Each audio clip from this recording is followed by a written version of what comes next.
ऐतिहासिक दृष्टि से भारत में गांधीवादियों, पश्चिम में नवविशुद्धतावादियों और विश्व भर में बहुत से धार्मिक समूहों के एजेंडा में मद्य निषेध प्रोहिबिशन का महत्वपूर्ण स्थान रहा है।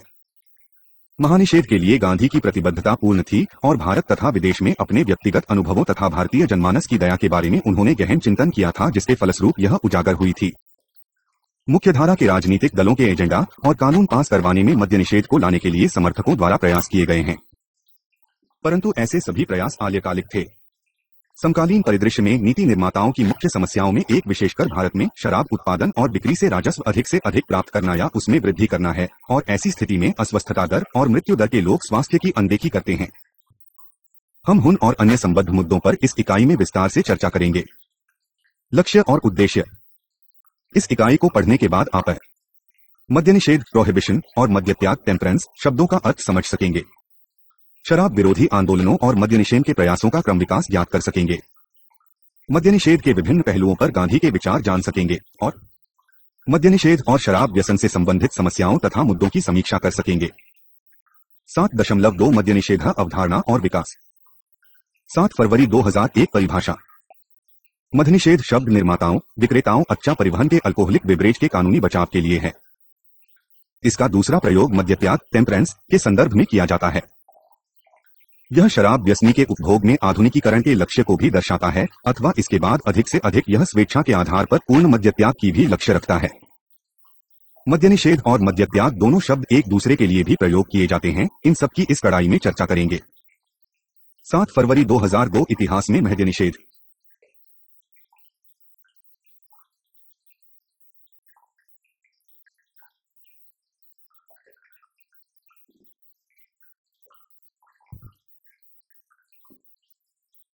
सात दशमलव दो मद्य निषेध अवधारणा और विकास। 7 फरवरी 2001 परिभाषा। मद्य निषेध शब्द निर्माताओं, विक्रेताओं, अच्छा परिवहन के अल्कोहलिक बेवरेज के कानूनी बचाव के लिए है। इसका दूसरा प्रयोग मद्य त्याग टेम्परेंस के संदर्भ में किया जाता है। यह शराब व्यसनी के उपभोग में आधुनिकीकरण के लक्ष्य को भी दर्शाता है, अथवा इसके बाद अधिक से अधिक यह स्वेच्छा के आधार पर पूर्ण मद्य त्याग की भी लक्ष्य रखता है। मद्य निषेध और मद्य त्याग दोनों शब्द एक दूसरे के लिए भी प्रयोग किए जाते हैं, इन सब की इस कड़ाई में चर्चा करेंगे। 7 फरवरी 2002 इतिहास में मद्य निषेध। मद्य निषेध और महात्याग का बहुत से देशों में परस्परख्यापी इतिहास रहा है।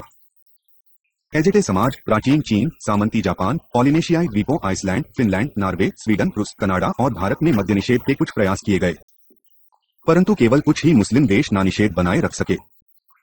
विगत में एक समय भारत में मदिरा सेवन को प्रतिष्ठा प्राप्त थी, परंतु यह बौद्ध धर्म के प्रभाव के कारण कम प्रतिष्ठित होती गई।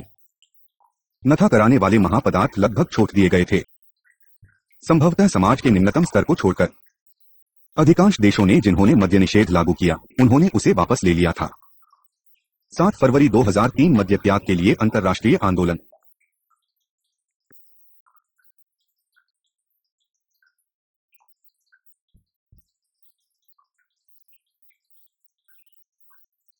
सात फरवरी 2003 मद्य त्याग के लिए अंतर्राष्ट्रीय आंदोलन।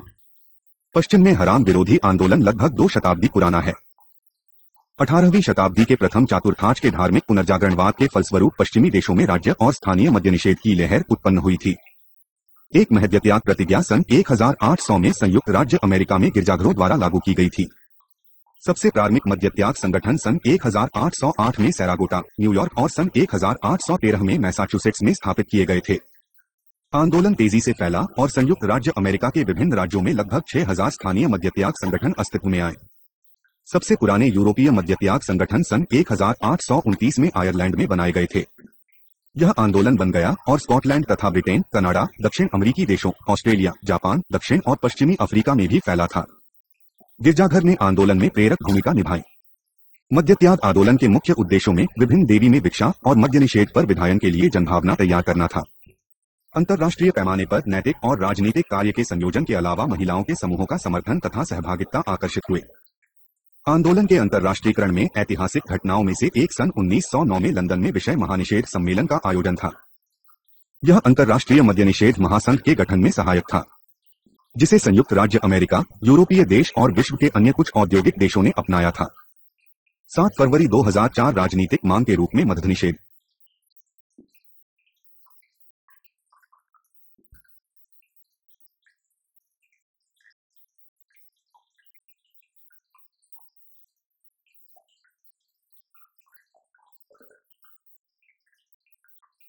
7 फरवरी 2004 राजनीतिक मांग के रूप में मद्य निषेध। 19वीं शताब्दी की दूसरी तिमाही में महात्याग आंदोलन के विस्तार से कानूनी मद्य निषेध लागू करने के लिए संयुक्त राज्य अमेरिका में विभिन्न राज्य सरकारों पर मद्य निषेध के समर्थकों द्वारा राजनीतिक दबाव जाता गया।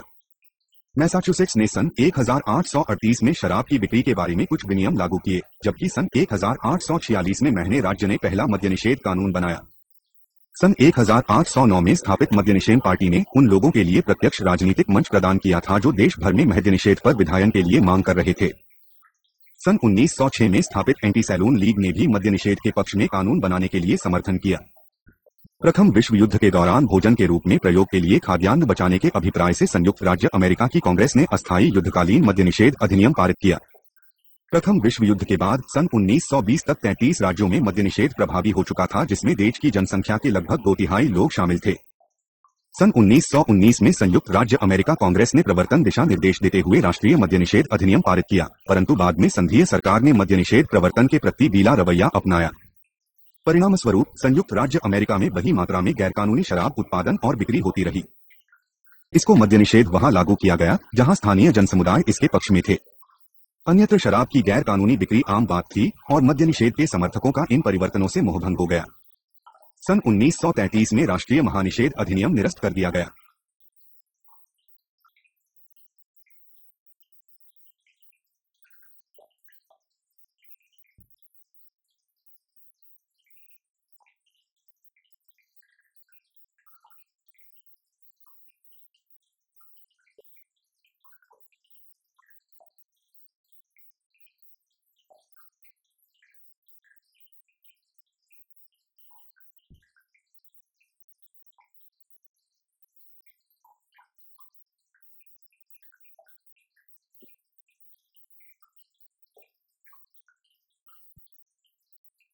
विश्व के अधिकांश देशों में जहां शराब उपभोग पर कानून उदार बनाए गए थे या मद्य निषेध समाप्त किया गया था, वहीं कई नीतिगत तथा नियामक उपाय लागू किए गए थे।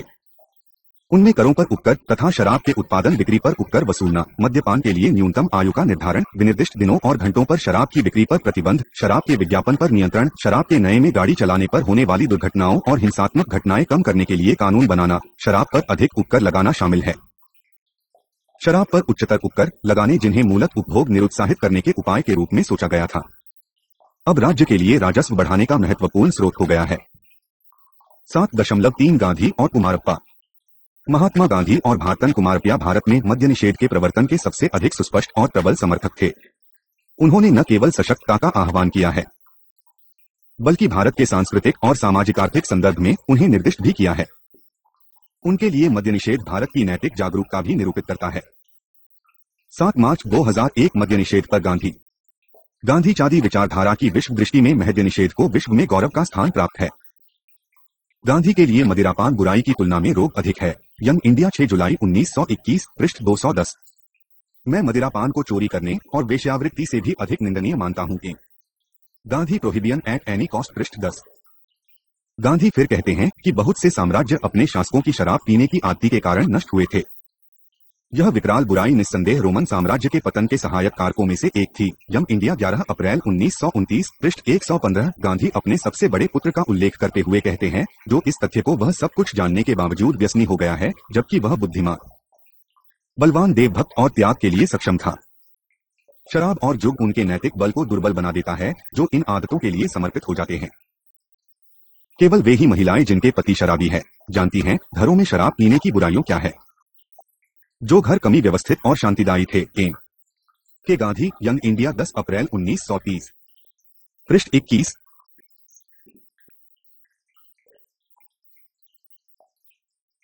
मदिरा शैतान की खोज है। मंदिरा न केवल शराबियों की धन दौलत चुराती है, बल्कि उनकी बुद्धि भी हर लेती है, गांधी निश्चितापूर्वक कहते हैं। वह आगे टिप्पणी करते हैं कि जब वे चेतन अवस्था में होते हैं, अधिकांश व्यसनी अपनी आदतों पर लज्जित होते हैं। गांधी दक्षिण अफ्रीका, ब्रिटेन और अन्य देशी में शराबियों के भयंकर अनुभव का उल्लेख करते हैं और उन्हें कैसे अपमान भोगना पड़ता है। भारत में भी ऐसी ही दयनीय दया है। वह राजकुमारों और धनी पुरुषों से मजदूरों तक का उल्लेख करते हैं जो नधे के आदी है। गांधी नशाखोरी से जुड़ी हुई दुखद घटनाओं के कारण मदिरा के चोर विरोधी ही गए थे। संक्षेप में, मंदिरा व्यक्ति को शारीरिक, नैतिक, बौद्धिक और आर्थिक दृष्टि से नष्ट कर देती है। के गांधी की टू हेल्थ पृष्ठ 35 से 36, एजुकेशन 1956। गांधी उल्लेख करते हैं, यदि मुझे 1 घंटे के लिए संपूर्ण भारत का अधिनायक तानाशाह नियुक्त किया गया तो सबसे पहला कार्य जी में करूंगा। मैं सभी मदिरा पान की दुकानों को क्षतिपूर्ति के बिना ही बंद कर दूंगा, सभी ताड़ी खजूर को नष्ट कर दूंगा। एम के Gandhi, prohibition at any cost 1900 पृष्ठ 9। उनके लिए संपूर्ण मद्य निषेध इस प्रयोजन के लिए लाइसेंस प्राप्त चिकित्सा व्यावसायिकों द्वारा डिक्री नुस्खी को छोड़कर सभी नशीले पेय पदार्थों और ड्रगों की बिक्री को प्रतिबंध कर दूंगा, और जो केवल इस प्रयोजन के लिए बनाए गए सरकारी डिपोओं से खरीदी जा सकेगी। जबकि मद्य निषेध के पक्ष में कानून बनाने की सिफारिश करते समय उन्होंने राजस्व प्राप्ति पर आधारित तकों की समाप्त करने का प्रयास किया है। गांधी ने निम्नलिखित शब्दों में राजस्व की हानि से जुटे हुए तर्कों पर प्रहार किया है। मदिरा से राजस्व प्राप्ति कराधान का अत्यंत निकृष्टतम रूप है। सभी कराधान ठोस होने चाहिए जो आवश्यक सेवाओं के रूप में करदाताओं को 10 गुना लाभ दे सकें।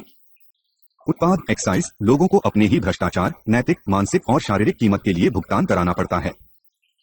यह उन लोगों पर महामार के रूप में पड़ता है जो उन्हें सहन करने की क्षमता नहीं रखते हैं।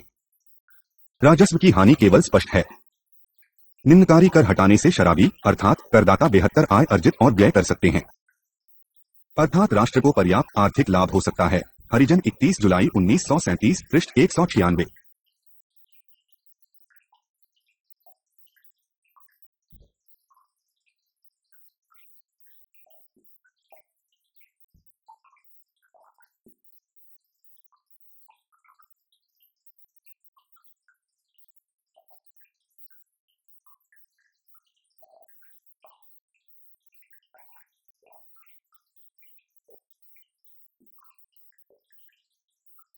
महानिषेध के कारण राजस्व की हानि की प्रतिपूर्ति करने के लिए गांधी ने राजस्व के वैकल्पिक स्रोत ढूंढने का सुझाव दिया और साथ ही रक्षा व्यय में कटौती करने के लिए कहा था।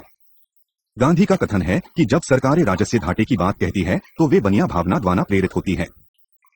गांधी के अनुसार पूर्ण मद्य निषेध के अलावा लोगों को इस बुराई से कोई भी नहीं बचा सकता है। किसी भी नई दुकानों को नए लाइसेंस न देने की नीति आरंभ की जानी चाहिए। उन दुकानों को बंद किया जाना चाहिए जहां जनसाधारण को कठिनाई होती है। जो लाइसेंस समाप्त हो जाते हैं उनका नवीकरण नहीं किया जाना चाहिए। अधिक मद्य निषेध अमान्य है क्योंकि असंख्य लोगों को अनुशासन में नहीं रखा जा सकता है। गांधी ने कांग्रेस शासन के प्रांतों से सशक्त अनुरोध किया कि वे पूर्ण मद्य निषेध लगाने का साहस और दृढ़ निश्चय को प्रकट करते हुए अपनी शक्ति दिखाएं। उन्होंने उल्लेख किया कि मद्य निषेध लाखों के लिए नया जीवन लाएगा जो नैतिक और वस्तुगत शक्ति से भरा होगा। हमारी स्वतंत्रता गुलामों की आजादी होगी यदि हम शराब और ड्रग की आदतों के विकार रहते हैं। एम के Gandhi, prohibition at any cost पृष्ठ 15। यह पूर्ण मानिषेध के अपने तर्क के समर्थन में पूर्व मद्रास प्रेसिडेंसी में सलेम प्रयोग की सफलता का उल्लेख करते हैं। गांधी का तर्क है कि गैरकानूनी आव्सन मद्य निषेध के अवसरों को दुर्बल बनाता है और इसके निषेध पर व्यय अन्य अपराधों के नियंत्रण करने पर होने वाले व्यय से अधिक नहीं होगा। कोई नरम या आसान नीति इन बहुत बड़ी बुराई का सामना नहीं कर सकती है। शराब पीने को भारी दंडनीय अपराध बनाया जाना चाहिए। इसके लिए कठोर उपायों को लागू किया जाना चाहिए। उन लोगों के विरुद्ध कठोर दंडात्मक कार्रवाई होनी चाहिए जो शराब बनाने के लिए आपराधिक कार्य करते हैं और जो इसके आदी हैं। वे लोग विशेषकर गरीब शराब के बारे में नहीं सोचेंगे यदि यह उनकी पहुंच के अंदर नहीं है।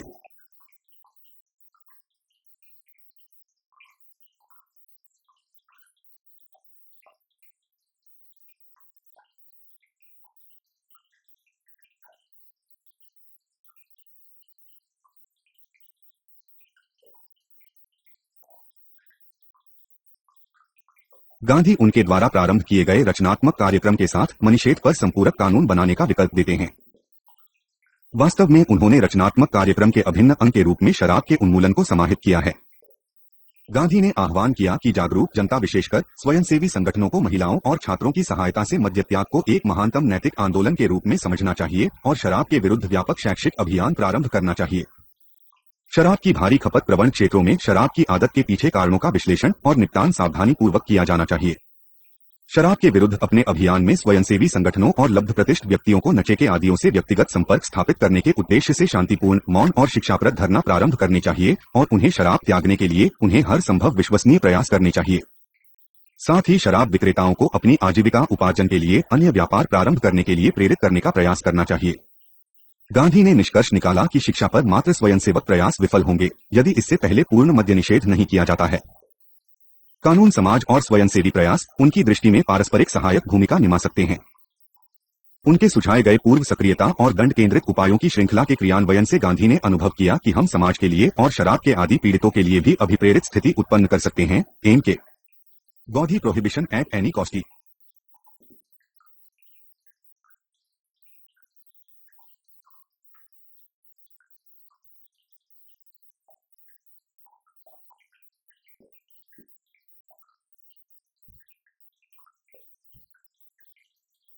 यद्यपि गांधी मादक पेयों के अपने विरोध के बारे में भावपूर्ण थे, वह इस तथ्य के प्रति संवेदनशील थे कि विभिन्न संस्कृतियों के लोगों की शराब पीने के प्रति उनके रवैये और शराब विरोधी कानून बनाने के प्रति कानून निर्माता की अनुक्रिया पैटर्न में काफी अंतर है। कुछ संस्कृतियां आधुनिकीकरण के मानदंड के साथ सामाजिक रीति रिवाज के रूप में शराब पीने की स्वीकार्यता को बहुत अधिक प्रदर्शित करती है। अमरीकी प्रयोग का उल्लेख करते हुए गांधी इस प्रयोग को विफलता के रूप में नहीं मानते हैं। भारत में मद्य निषेध होना काफी आसान हो सकता है क्योंकि यहाँ छोटा सा ही समुदाय है जो शराब पीता है। इसके अलावा साधारणतया भारतीय संस्कृति में शराब पीना असम्मानजनक समझा जाता है। 7 मार्च 2002 कुमारप्पा है गद्य निषेध क्यों?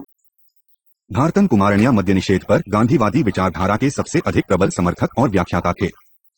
उन्होंने अपनी पुस्तक भाई प्रोहिबियन में निबंधी का संग्रह प्रकाशित किया है।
कुमारण्या ने मादक पेयों के संबंध में व्यक्तिगत स्वतंत्रता की समस्या पर ध्यान दिया है। वह विश्वासोत्पादक ढंग से तर्क देते हैं कि भारत में मद्य निषेध मुख्यतः गरीबों के हित में सोचा जाना चाहिए।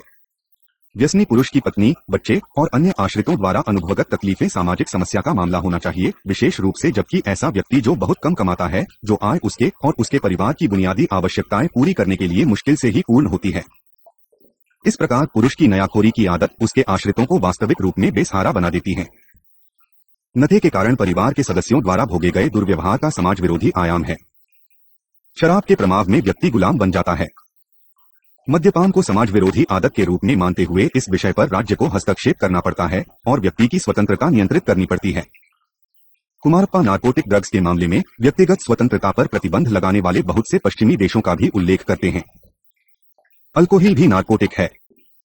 पश्चिमी देश कानून द्वारा नारकोटिक पेय नियंत्रित करने में असमर्थ रहे हैं क्योंकि यह सामाजिक रीति रिवाजों में प्रविष्ट हो चुका है, जबकि भारत में कंबल बहुत कम लोग लिकर के आदी हैं और जहां निश्चित रूप से सार्वजनिक राय इसके विरुद्ध है। इसलिए लिकर निषिद्ध करना संभव होना चाहिए जैसा कि पश्चिम में जूग के लिए है। वह हमारा ध्यान इस तथ्य की ओर आकर्षित करते हैं कि भारत के दोनों प्रमुख धर्म, हिंदू धर्म और इस्लाम, शराब पीने पर पाबंदी लगाते हैं।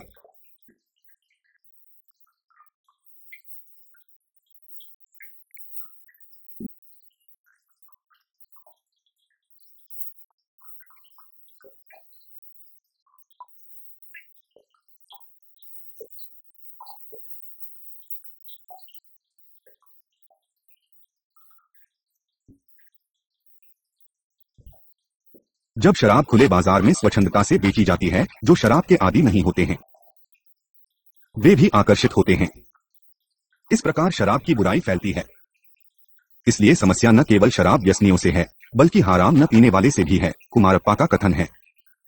कैलिफोर्निया के प्रो एडचिन लैमर्ट का उल्लेख करते हुए कुमारप्पा उल्लेख करते हैं कि अत्यधिक शराब पीना अन्य आपराधिक व्यवहार जैसे सेक्सुअल अनैतिकता, शांति भंग, संपत्ति का विनाश, ऋण का दुरुपयोग आदि के अन्य रूपों के समान है जो शांत समुदाय की सामान्य आकांक्षाओं के प्रतिकूल होती है। इसलिए राज्य को शराब के विरुद्ध कानून बनाना चाहिए और कानून द्वारा आम जनता और शराब न पीने वालों के हितों की रक्षा करनी चाहिए। कुमारण्णा के अनुसार शराब के विरुद्ध शिक्षाप्रद प्रचार आवश्यक है, क्योंकि यह समस्या से निपटने के लिए स्थायी अहिंसात्मक तरीका है। प्रचार मद्य निषेध के बिना या सहित चलाया जा सकता है। पश्चिमी देशों में आम राय पूर्ण मद्यत्याग के बदले संयत मद्यपान के पक्ष में है। कुमारप्पा तर्क देते हैं कि नियमित संयत मद्यपान उनकी अपेक्षा अधिक खराब है जो यदाकदा मद्यपान करते हैं परंतु नियमित रूप से मद्यपान नहीं करते हैं। इसके अलावा सभी पियक्कड़ संयत मद्यपान से प्रारंभ करते हैं। इसलिए संयत और अत्यधिक मद्यपान पूरी तरह से प्रतिबंधित होना चाहिए, क्योंकि दोनों साथ साथ नहीं चल सकते हैं और अवयोज्य है, अर्थात इन दोनों को अलग नहीं किया जा सकता है। गांधी और कुमारप्पा दोनों इस दृढ़ मत के थे कि व्यक्तियों का मद्यपान आर्थिक क्यों है। सामाजिक सुविधाओं जैसे क्लब, खेल के मैदान, पार्क, अन्य मनोरंजन तथा मनोविनोद की सुविधाओं के साथ सामाजिक आर्थिक दशाओं के सुधार से उन लोगों को शराब से दूर रखा जा सकता है जो बेकार बैठे रहते हैं, विशेषकर मजदूर लोग। और कुमारप्पा दोनों इस दृढ़ मत के थे कि व्यक्तियों का मद्यपान आर्थिक क्यों है। सामाजिक सुविधाओं जैसे क्लब, खेल के मैदान, पार्क, अन्य मनोरंजन तथा मनोविनोद की सुविधाओं के साथ सामाजिक आर्थिक दशाओं के सुधार से उन लोगों को शराब से दूर रखा जा सकता है जो बेकार बैठे रहते हैं, विशेषकर मजदूर लोग। कुमारयामा करापान को अनुचित और अन्यायपूर्ण मानते हैं। यह उन ठेकेदारों की सहायता करता है जो लाइसेंस के लिए बोली लगाते हैं और जो अधिक से अधिक बिक्री को प्रोत्साहित करते हैं। अधिकांश शराब राजस्व भी गरीबों से एकत्र किया जाता है। सरकार उन अन्य करों को लगा सकती है या बढ़ा सकती है जो समाज के सभी स्तरों में समान रूप से फैले हैं। मद्य निषेध को राजस्व प्राप्त करने के आधार पर नहीं त्यागना चाहिए। कुमारमा यह दिखाने के लिए आंकड़े प्रस्तुत करते हैं कि उत्पादन क्षमता में सुधार के अलावा बचत, निवेश, खपत और सार्वजनिक स्वास्थ्य सूचिकाओं में मद्य निषेध अवधि के दौरान पर्याप्त वृद्धि दर्ज की गई है। वह उल्लेख करते हैं कि प्रवर्तन की लागत और शराब राजस्व की क्षति बहुत से तरीकों में उपभोक्ता के लिए लाभप्रद दिखाई दी है। इसका अर्थ है कि उपभोक्ता के लिए बेहतर रहन-सहन की स्थिति, बेहतर स्वास्थ्य और शिक्षा तथा अर्थव्यवस्था के लिए अधिक दक्षता है। शराब के नकारात्मक पक्ष में अनैतिकता, अपराध, पारिवारिक अगड़े, मुख्य बच्चे और विच्छिन्न परिवार है। कुमारप्पा का कहना है कि मद्य निषेध जैसे सामाजिक कानून जन साधारण के सहयोग के बिना सफल नहीं हो सकता है। यह उल्लेख करते हैं कि महानिषेध तब तक अपालित नियम रहेगा जब तक लोग इसके बारे में कुछ नहीं करते हैं। मद्य निषेध जैसी बुराई केवल कानून बनाने से समाप्त नहीं हो सकती है।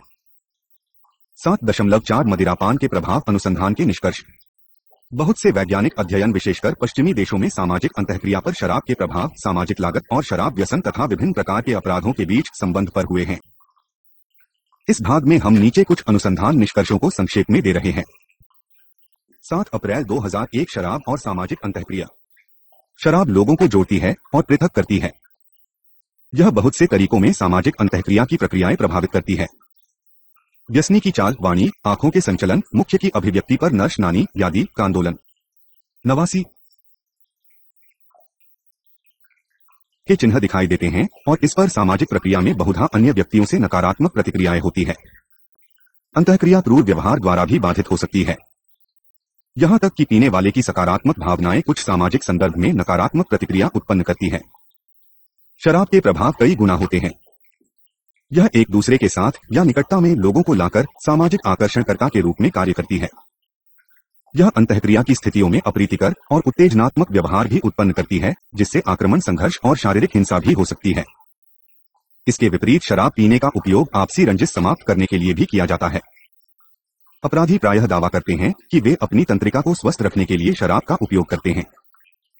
इस दृष्टि से शराब जोखिम उठाने और विद्रोही व्यवहार करने के लिए प्रोत्साहित करती है, जैसा कि संपत्ति चोरी, मकान तोड़ने या कार चोरी के मामले में या पति पत्नी के कलह के मामले में होता है। हाल ही का एक उदाहरण पूर्व युगोस्लाविया, अब सर्बिया में युद्ध अपराध का है, जो शराब सेवन के कारण हुए थे। 7 अप्रैल 2002 शराब सामाजिक कीमत से संबद्ध।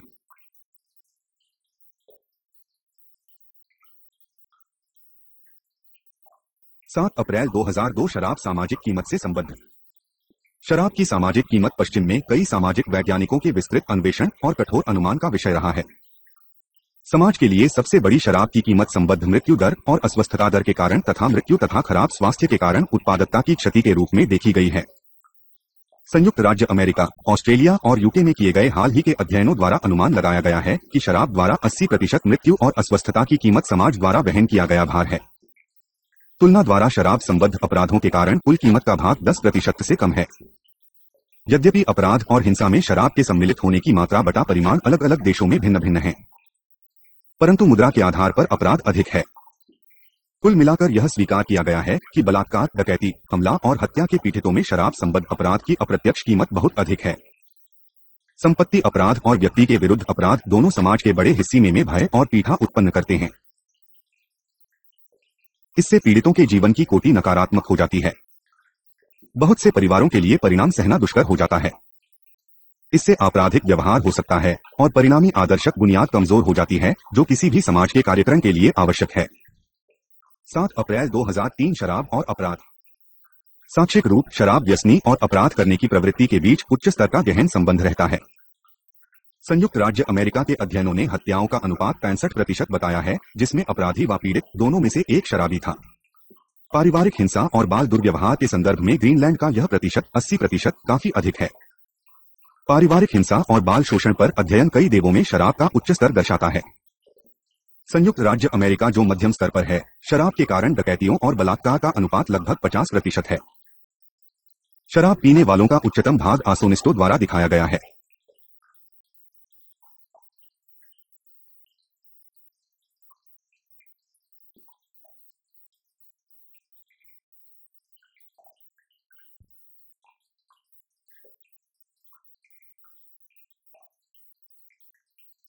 सात अप्रैल 2003 शराब और अपराध। साक्षिक रूप शराब व्यसनी और अपराध करने की प्रवृत्ति के बीच उच्च स्तर का गहन संबंध रहता है। संयुक्त राज्य अमेरिका के अध्ययनों ने हत्याओं का अनुपात 65% बताया है, जिसमें अपराधी व पीड़ित दोनों में से एक शराबी था। पारिवारिक हिंसा और बाल दुर्व्यवहार के संदर्भ में ग्रीनलैंड का यह प्रतिशत 80% काफी अधिक है। पारिवारिक हिंसा और बाल शोषण पर अध्ययन कई देवों में शराब का उच्च स्तर दर्शाता है। संयुक्त राज्य अमेरिका जो मध्यम स्तर पर है, शराब के कारण डकैतियों और बलात्कार का अनुपात लगभग 50% है।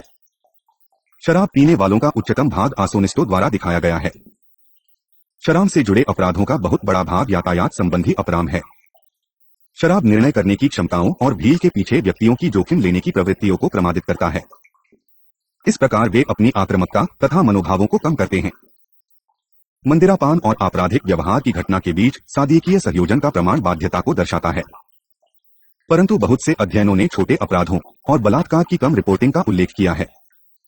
पीड़ित द्वारा अनुभव किए गए कलंक के कारण या अपराधकर्ता द्वारा निषादित प्रभाव के कारण मुद्दे का उल्लेख किया है।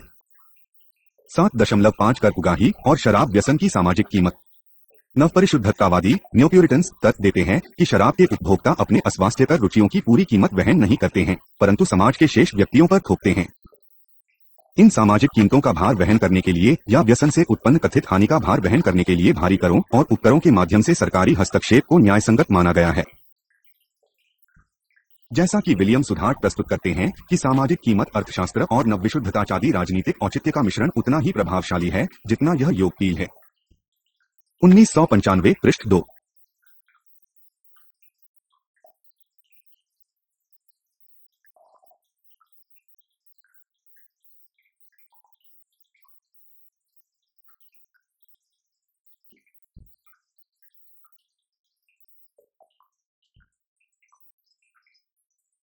यह तर्क दिया जाता है, शराब पीने पर पूरी तरह से प्रतिबंध लगाना, अत्यधिक उत्पाद शुल्क कर और राजनीतिक रूप से गलत व्यवहार पर अन्य कर लगाने से शराब की कीमत बढ़ सकती है, जो खपत को निरुत्साहित कर सकता है। इसके अलावा असुधार्य व्यक्ति जो ऊंची कीमत पर शराब खरीदने के लिए तैयार रहते हैं, वे उस लागत का भुगतान करने में सहायता करने के लिए बाध्य होते हैं, वह वे कमित रूप से उस भार समाज पर थोपते हैं। किंतु चयनात्मक उत्पाद शुल्क केवल कर योग्य उत्पादों जैसे शराब पर चयनात्मक है, वे उपभोक्ताओं पर अंधाधुंध कर लगा रहे हैं। अलग अलग उपभोक्ता जो मामूली मात्रा में शराब पीते हैं, उन्हें उन लोगों की मौती उसी सीमांत कर दर का सामना करना पड़ता है जैसा कि जो अत्यधिक मद्यपान करते हैं। साधारण या जिम्मेदार पियक्कड़ों की बड़ी संख्या को उदाहरण के लिए अत्यधिक पीने वालों की छोटी संख्या द्वारा उत्पन्न की गई बाध्य कीमत को बोझ उठाना पड़ता है। इसके परिणामत अवैध शराब के प्रति लोक नीति कर और निषेध के नियामक चक्र में बंद हो गई है। नैतिक क्रोध का परिणाम मद्य निषेध होता है, जो उन्हें संतोष देता है जो मद्यरोधी आंदोलनों में सम्मिलित होते हैं तथा शराब का अवैध धंधा करने वालों को वित्तीय लाभ देता है। ये लेनदेन भूमिगत अर्थव्यवस्था में चला जाता है। कर आधार सिकुड़ने के अलावा कानून की व्यापक अवज्ञा जो मद्य निषेध कानून को निरस्त करने के लिए बाध्य करता है और चक्र नए सिरे से आरंभ कर देता है। इसलिए महानिषेध और कर अधिकतमीकरण के बीच तनाव होना विषय के अधिकांश देशों में एक स्थायी विषय है। शराब की खपत पर मुख्य वृद्धि का प्रभाव और उसके परिणाम।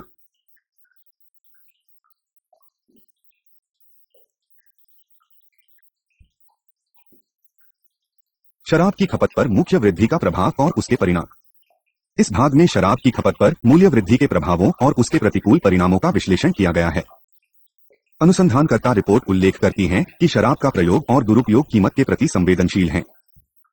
ड्यूसमैन और उनके सहयोगियों 1998 के अध्ययनों और अन्य ने सुसंगत साक्ष्य पाए कि शराब की कीमत में वृद्धि शराब की खपत काफी घटाती है। विशेषकर युवा और अन्य युवा प्रौढ़ों में यह प्रवृत्ति पाई जाती है। भारी पियक्कड़ों का 1% से अधिक मूल्य वृद्धि से अप्रभावी रहता है। इसके अलावा वयस्क व्यसनी मूल्य वृद्धि के लिए कम संवेदनशील होते हैं। कई अध्ययनों ने शराब से जुड़ी समस्याओं की घटना पर भी ध्यान केंद्रित किया है। संयुक्त राज्य अमेरिका में घातक मोटर वाहनों की टक्कर 38 वर्ष से कम आयु के व्यक्तियों के द्वारा होती है और इन घातक टक्करों में आधे से अधिक शराब पीने वाले होते हैं। इसके अलावा मदिरापान की न्यूनतम आयु प्रतिबंध और अधिक कठोर कानूनों के अलावा शराब के नशे में मोटर चलाने के लिए भारी जुर्माने वसूलने से ऐसी मृत्यु संख्या में 8 से 12.5% की कमी आई होगी। अनुसंधानकर्ताओं ने अपने अनुसंधान में यह विवरण भी दिया है कि शराब की मूल्य वृद्धि प्रतिकूल स्वास्थ्य प्रभाव कम कर सकती है। उदाहरण के लिए संयुक्त राज्य अमेरिका में लीवर सिरोसिस पर शराब पीने के प्रभावों के कारण प्रति वर्ष 20,000 से अधिक मौत होती है।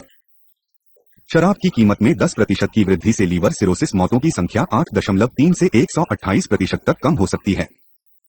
नशीले पेयों की कीमत में वृद्धि मोटर वाहन टक्करों से मौत, हत्याएं, कैंसर या डूबने से मौतें, गिरने और सेक्स संचरित रोगों के अलावा अन्य चोटों से जुटी विभिन्न मृत्युदर कम कर सकती है। शराब की बढ़ी हुई कीमतों से बच्चों, पत्नी से दुर्व्यवहार और अन्य पारिवारिक हिंसात्मक अपराध पर्याप्त संख्या में कम हो सकते हैं। मद्य निषेध पर विश्लेषणकर्ताओं ने निष्कर्ष निकाला है कि कर वृद्धि के अलावा इसकी नीतियों को शराब खपत या उसके दुरुपयोग कम करने के प्रयास करने चाहिए। 7.8 भारतीय परिदृश्य। 7.8 भारतीय परिदृश्य। मद्य निषेध पर गांधी के विचार भारतीय संविधान में प्रतिध्वनित हुए हैं। इसके नीति निर्देशक सिद्धांती अनुच्छेद 47 में से एक में संकल्पना की गई है कि राज्य मद्य निषेध को नीति के रूप में लागू करेगा, जबकि कई अन्य नीति निर्देशक सिद्धांतों को संघ और राज्य सरकारों की ठोस नीतियों के रूप में स्थान मिला, वहीं मद्य निषेध को उनमें स्थान नहीं मिला। पूर्व मद्रास प्रेसिडेंसी राज्य ने सी राजगोपालाचारी राजाजी के नेतृत्व में मद्य निषेध लागू किया गया था, परंतु बाद में इस नीति को त्याग दिया गया। इस समय कंबल गुजरात ही भारत में मद्य निषेध राज्य है। इस राज्य में यह वाद विवाद चल रहा है कि क्या गांधी की इस मुहिम में उसकी दशकों पुरानी पूर्ण मद्य निषेध की नीति पर दृढ़तापूर्वक रहा जाए या क्या यह राजस्व की पर्याप्त हानि को ध्यान रखकर समीक्षा का समय है, जबकि अवैध शराब का व्यापार फल फूल रहा है और उससे पीड़ितों की दुखद मौतें हो रही है। समय समय पर मद्य निषेध ढीला करने के तरीके ज्ञात करने के सुझाव विभिन्न स्तरों से आए हैं। हरियाणा और आंध्र प्रदेश ऐसे 2 राज्य हैं जिन्होंने मद्य निषेध का प्रयोग किया है, परंतु न केवल वित्तीय कारणों से बल्कि इस कारण से भी त्याग दिया कि वे अवैध शराब का धंधा रोकने में असमर्थ रहे। हरियाणा ने मद्य निषेध के कई प्रयास किए, परंतु आखिरकार इसे त्याग दिया। महिला संगठनों ने शराब पर पाबंदी के अभियान का नेतृत्व किया, किंतु उन्होंने स्वयं ही महानिषेध उठाने का समर्थन किया, क्योंकि उन्होंने पाया कि उनके पुरुष वैध तरीकों से शराब नहीं लेते हैं बल्कि अवैध शराब खरीदते हैं। इसके फलस्वरूप नकली शराब से होने वाली दुर्घटनाओं की बाढ़ सी आ गई। आंध्र प्रदेश ने अवैध शराब पर प्रतिबंध के माध्यम से सन 1994 में अधिक मद्य निषेध लागू किया था। इससे पहले मद्य निषेध के लिए दीर्घकालिक आंदोलन और प्रमुख सामाजिक आंदोलन हुए हैं। 7 अगस्त 2001 केस अध्ययन आंध्र प्रदेश में ताड़ी पराब विरोधी आंदोलन।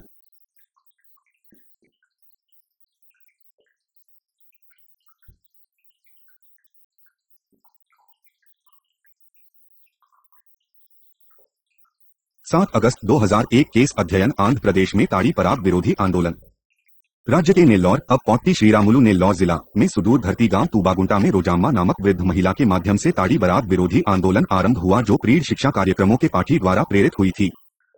गांव की महिलाओं द्वारा किया गया विरोध पड़ोसी गांवों में फैला। यह महिलाओं की मजदूरी खर्च करने, घरेलू सामान बेचने और विभिन्न प्रकार की पारिवारिक हिंसा करने वाले शराब के व्यसनियों की आती घटनाओं जैसे कि महिला द्वारा किए गए श्रम की कमाई को खाने, घर का सामान बेचना के विरुद्ध विद्रोह था। मौखिक रूप से और सुस्थापित सामाजिक नेटवर्क के माध्यम से विरोधों के बारे में सूचना फैली।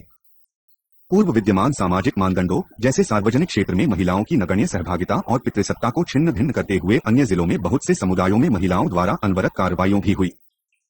7 जून 2002 सहभागी संगठन। यद्यपि ताड़ी शराब विरोधी आंदोलन आंध्र प्रदेश में महिलाओं की पहल और सहभागिता पर हुआ था। कई ऐसे संगठनों ने जो ताड़ी शराब विरोधी आंदोलनों में सम्मिलित थे, राज्य भर में महिलाओं को लामबंद करने में सहायता की। सहभागी संगठनों ने लाठी और पराग के लिए संघर्ष गतिशील बनाए रखने के लिए महिलाओं का समर्थन किया। संगठन राष्ट्रीय, क्षेत्रीय, निम्नतम स्तर पर महिला इकाइयों और मुद्दा आधारित अनौपचारिक समूहों से भिन्न भिन्न वैचारिक अभिविन्यास, प्राथमिकताएं और राजनीतिक उद्देश्यों वाले राजनीतिक दलों तक फैल गया। सबसे पहले ताड़ी और पराग पर प्रतिबंध के पक्ष में राज्य की नीति परिवर्तन करना आवश्यक समझा गया। आंदोलन की प्रारंभिक अवस्था में बहुत सी महिलाओं पर पुलिस द्वारा लाठीचार्ज किया गया और कुछ महिलाओं को बंदी बनाया गया था। उन्हें ताड़ी और शराब के ठेकेदारों द्वारा धमकाया गया। कुछ महिला सक्रियतावादियों को लाड़ी के ठेकेदारों द्वारा नियुक्त गुंडों द्वारा पीटा गया। महिलाओं ने इस प्रकार की कई बाधाओं पर विजय पाई। यह सब कुछ समाचार पत्रों और विपक्षी राजनीतिक दलों तथा उन्होंने प्रमुख संगठनों से प्राप्त सहायता से हुआ।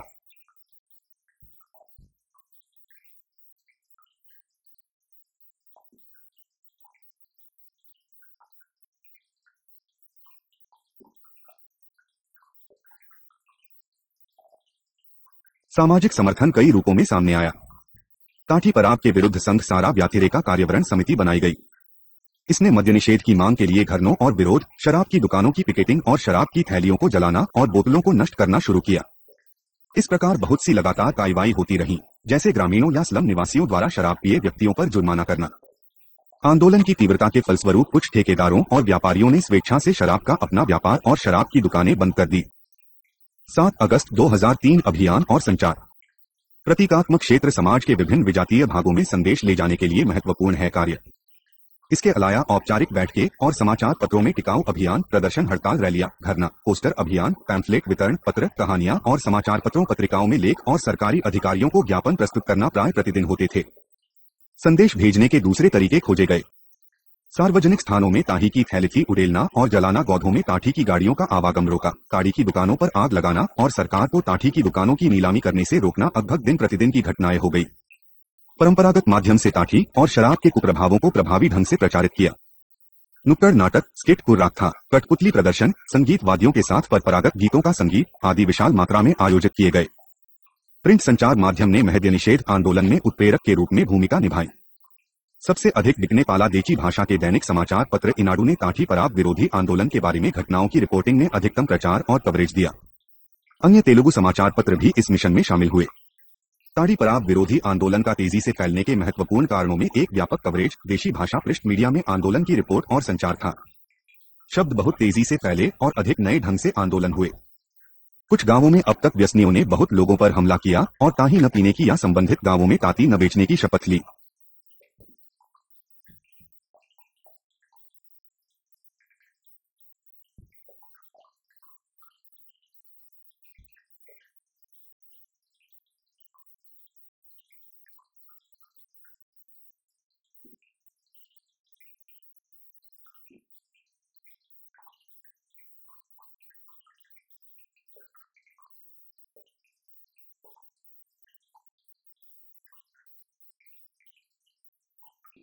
सात अगस्त 2003 अभियान और संचार। प्रतीकात्मक क्षेत्र समाज के विभिन्न विजातीय भागों में संदेश ले जाने के लिए महत्वपूर्ण है कार्य। इसके अलावा औपचारिक बैठकें और समाचार पत्रों में टिकाऊ अभियान, प्रदर्शन, हड़ताल, रैलियां, धरना, पोस्टर अभियान, पैम्फलेट वितरण, पत्र, कहानियां और समाचार पत्रों, पत्रिकाओं में लेख और सरकारी अधिकारियों को ज्ञापन प्रस्तुत करना प्राय प्रतिदिन होते थे।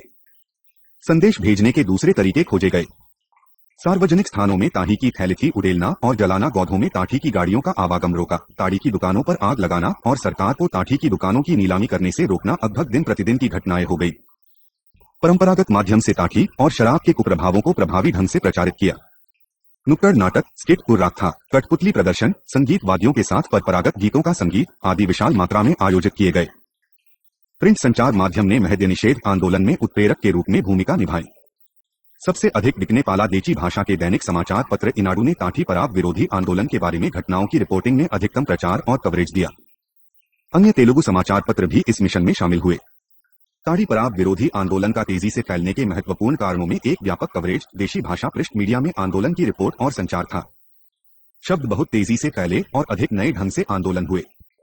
कुछ गांवों में अब तक व्यसनियों ने बहुत लोगों पर हमला किया और ताड़ी न पीने की या संबंधित गांवों में ताड़ी न बेचने की शपथ ली। गांधी के आकलन के बावजूद की मानना कि बहुत कम अल्पसंख्यक लोग शराब पीते हैं। भारत में जो लोग शराब पीते हैं उनकी संख्या पिछले दशकों में कई गुना बढ़ गई है। आज शराब भिन्न प्रकार के लोगों के लिए अलग तरह की वस्तु है। धनाढ्य के लिए भद्रजन के लिए वैभव, मध्यम वर्ग के लिए स्वीकार्य मान्य अवकाश का कार्य है और गरीबों के लिए उनके जीवन को नष्ट करने का साधन था। और मनाभाव राज्यों जनभावक कार्यक्रमों वाले राज्यों के लिए राजनीतिक औचित्य का नया मंत्र शराब से राजस्व है। केरल, तमिलनाडु और आंध्र प्रदेश की खुदरा दुकानों को शराब की बिक्री में एकाधिकार है। इसे वे राज्य उपक्रम के रूप में चला रहे हैं। यद्यपि संगठित क्षेत्र में विनिर्मित शराब का उत्पादन और खपत में लगातार वृद्धि हुई है, परंतु बहुत बड़ी मात्रा देशी शराब की है, जो स्थानीय फार्मर उत्पाद से निकाली गई अवैध शराब तो है ही और हानिकारक रसायन है। तेज नहीं के साथ नकली शराब की कम कीमत गरीबों को आकर्षित करती है। नकली शराब का लाभप्रद कुटीर उद्योग भारत में अनुचित विनिमय से खूब फल फूल रहा है। बहुमा इसे भ्रष्टाचार से सहायता मिलती है। पश्चिम से गुजरात से दक्षिण में तमिलनाडु और उत्तर पूर्व में असम तक नकली शराब के परिणाम स्वरूप भयंकर आपदाएं बार बार होती है। मौतों और अंधेपन की दयनीय कहानियां आए दिन पैदा होती है। प्रत्येक आपदा के बाद नियामक कार्यकलाप की लहर अचानक आ जाती है। उन लोगों के उपदेश आरंभ हो जाते हैं जो प्राधिकार में होते हैं अथवा जो सत्ताधारी राजनीतिक होते हैं। इस तरह से यह समस्या अपने आप में गंभीर है और चिरकालिक रहती है। 7.8 चर्चा और निष्कर्ष। वर्तमान भारतीय परिदृश्य में मद्य निषेध की पहेली के महत्वपूर्ण अंशों में एक यह है कि राज्य सरकारों को इसके कारण राजस्व के बहुत बड़े भाग की हानि होती है। मद्य निषेध के समर्थक यह दावा करते हैं कि सार्थक मितव्ययता का व्यवहार और सरकार के आकार में कमी करना, रक्षा बजट में कटौती करना आदि राजस्व की हानि पूरा कर सकते हैं और इसके अलावा केंद्रीय सरकार मद्य निषेध के लिए विकल्प करने वाले राज्य सरकारों की कम से कम अंशतः पूर्ति कर सकती है। जैसा कि एक विश्लेषणकर्ता कहते हैं,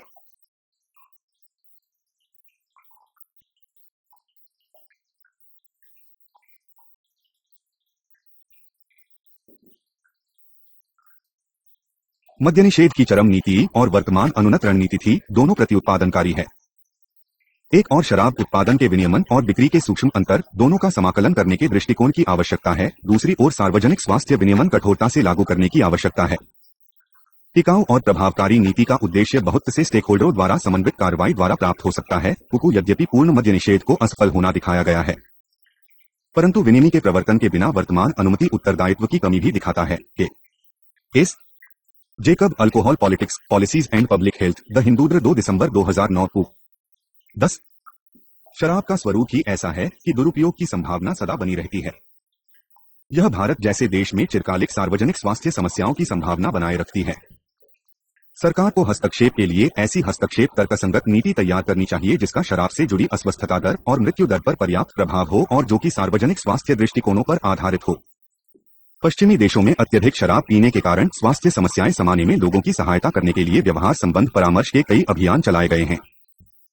ऐसे अभियान यदि भारत में शुरू किए जाते हैं तो इससे लोगों को अपनी जीवन शैली के बारे में अपना विकल्प करने में सहायता मिलेगी। शराब की खुदरा बिक्री के लिए अनिवार्य संहिता और कठोर उपायों के क्रियान्वयन करने के लिए तुरंत कार्रवाई की जानी चाहिए, जो दुकानों की पट्टी के नाम से परिचित इन खुदरा दुकानों के विस्तार के अनुत्तरदायी तरीकों को नियंत्रित करेगा। इससे नए व्यसनियों की संख्या सीमित और आदि व्यसनियों से जुड़ी समस्या को कम किया जा सकता है। धार्मिक और शिक्षण संस्थाओं के समीप शराब की दुकानें रोकना आवश्यक है। नकली शराब मट्टी और बिक्री के बारे में और उस पर पाबंदी लगाने के लिए राज्य सरकारों की सचेधी पुस्तकों में बहुत सारे कानून मौजूद है। उसके प्रभावी क्रियान्वयन के लिए शासन की और से केवल प्रतिबद्धता की आवश्यकता है।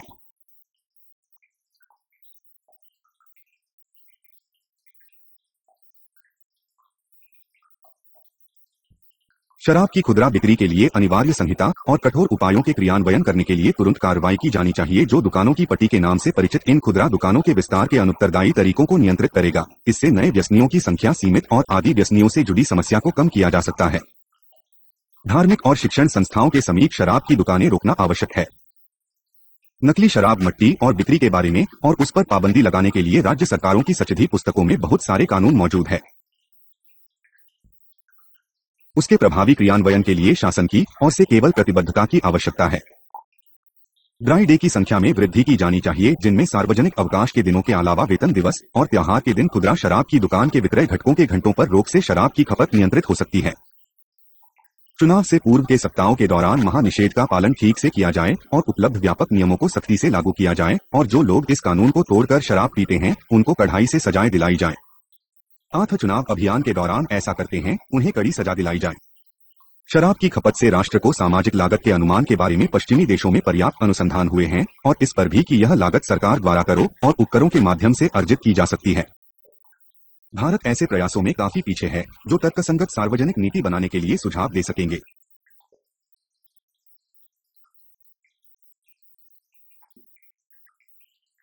भारत में बहुत से राज्यों में महिला समूह शराब की सुलभता, विक्रेताओं को लाइसेंस देने और व्यसनियों की उपचार सेवाओं की व्यवस्था के नियंत्रण में स्थानीय निकायों को शक्ति के हस्तांतरण की मांग कर रहे हैं।